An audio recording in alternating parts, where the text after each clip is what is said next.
Hello students, welcome to Sarasa classes. In this particular lecture, we will learn how to calculate the hybridization for charged molecules, which is positive and negative. As we have done for the neutral molecules, we will calculate total valence electron. Nitrogen it is 5, for oxygen it is 6 times 2.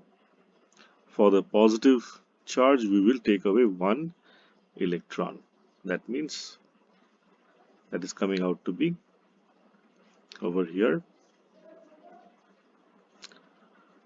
12 plus 4, that is 16, and 16 is a number that is above 8, so we will divide 16 by 8, gives us 2. 2 is my steric number, and as we can see, for the number 2 our hybridization is sp. So over here we will say the central atom, which is nitrogen, is sp hybridized. Here when we have a molecule which is carbonium cation, so total valence electron over here will be 4 for carbon, 3 into 1 for hydrogen, minus 1. That gives us a total electron count of 6.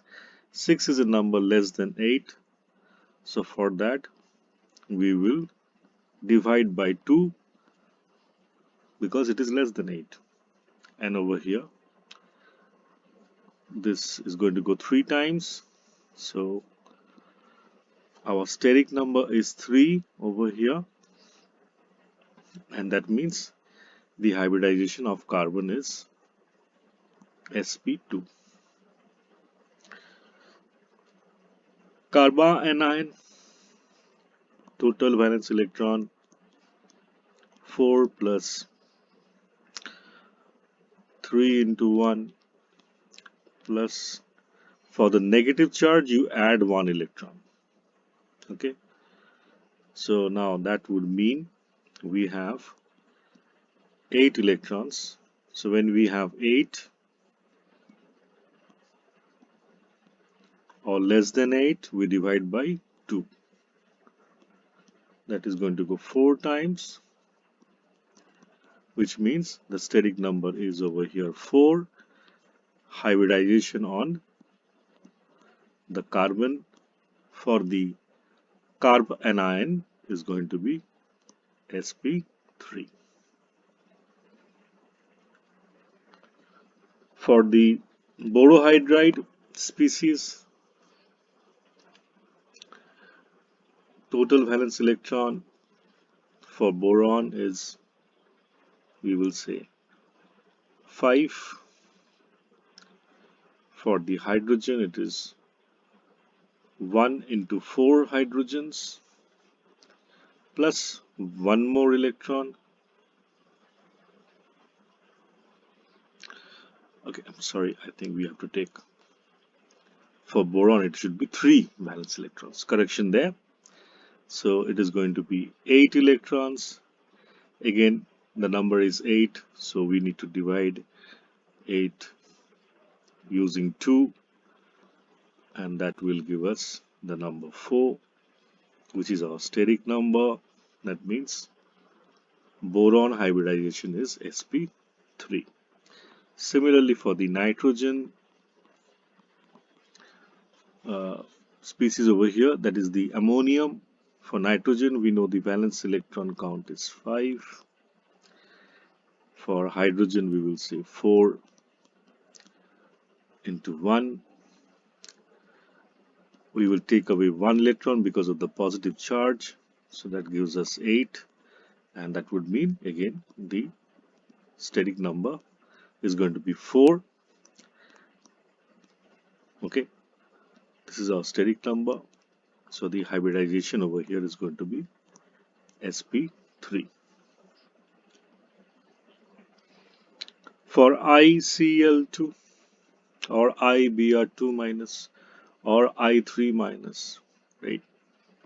For this one, say total valence electron for count we will do for iodine it is 7, for chlorine it is 2 times 7 plus 1 more electron for the negative charge. So that would mean 14 with 22 electrons. 22 is a number greater than 8. So out here what we will do is we will divide 22 by 8 and it know that this will go 2 times, that is 16. We have 6. Now the number 6 over here, 6 over here is less than 8. So we divide again by 2. Okay. And that gives us the number 3.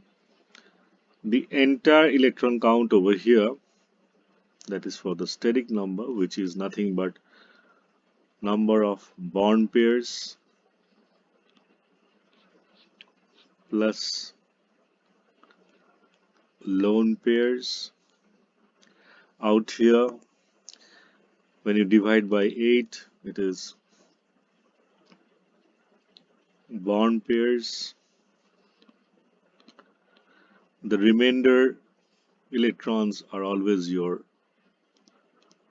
lone pairs. Total electron count is 5. Okay, electron pair is 5.